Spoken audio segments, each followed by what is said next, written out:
Hello everyone, আসসালামু আলাইকুম। আশা করি আপনারা খুব ভালো আছেন। তো আজকে নতুন একটি রেসিপি নিয়ে আপনাদের সাথে এসেছি। আমরা সবাই কম বেশি পাস্তা খেতে খুব পছন্দ করি, আর সেটা যদি হয় মায়ের হাতের পাস্তা তাহলে আর কথাই নেই। তো আজকে আমার মা খুব সুন্দর এবং সহজভাবে এই পাস্তাটি বানিয়েছে। প্রথমে আমরা পাস্তা নিয়ে নিচ্ছি, সাথে কিছু সবজি নিয়ে যেটা যেটা ইচ্ছে নিয়ে নিতে পারেন। একদম আম্মু সিম্পলভাবে যেভাবে পারছে সেভাবেই দিয়েছে। আপনারা দেখতেই পারছেন এখানে কিভাবে আম্মু প্রসেসটা করছে, একদম সাদামাটাভাবে। আমরা তেমন বেশি কিছুই ইউজ করিনি। যদি আপনারা চান ঘরের সাধারণ কিছু উপকরণ দিয়ে এটা বানিয়ে ফেলতে পারবেন। আর এখানে যা যা দিয়েছে মোটামুটি সবার ঘরেই থাকে, আমরা সেই রকম উপকরণ দিয়ে এটা বানিয়েছি। কিন্তু এখানে একটা পাস্তার মশলা আমরা ইউজ করেছি, সেটা আমি দোকান থেকে কিনেছি।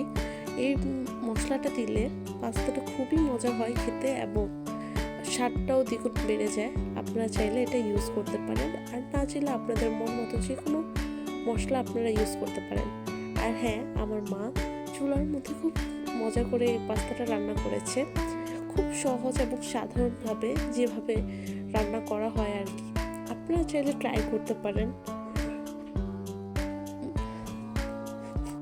আম্মু এখানে কিছু কালারফুল সবজি ইউজ করেছে যাতে পাস্তাটা দেখতে খুব সুন্দর লাগে। আপনারা চাইলে আরও কিছু ইউজ করতে পারেন। আমার বাসায় এগুলো ছিল, তো এগুলো দিয়ে করেছে। মোটামুটি পাস্তাটা হয়ে এসেছে বলতে গেলে, কারণ হচ্ছে পাস্তা আগে থেকে সিদ্ধ করা ছিল। এখন শুধু পাস্তার যে ইনগ্রিডিয়েন্টসগুলো লাগে সেগুলো আম্মু তৈরি করছে। তো পানি দিয়ে কতক্ষণ নাড়াচাড়া করার পরে আম্মু এখানে পাস্তাটা অ্যাড করে দেবে। আর এটা হচ্ছে আমার প্রথম ব্লগ। যদি কথায় বা কোথাও ভুল ত্রুটি হয় অবশ্যই ক্ষমা দৃষ্টিতে দেখবেন। আমি জানি এখানে কোনো কিছু ভালো করে দেওয়া হয়নি, তাও শুরু করলাম।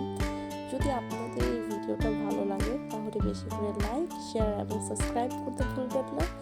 আর আমাদের পাস্তা রান্নাটা আপনাদের কাছে কেমন লাগবে অবশ্যই কমেন্ট করে জানাবেন।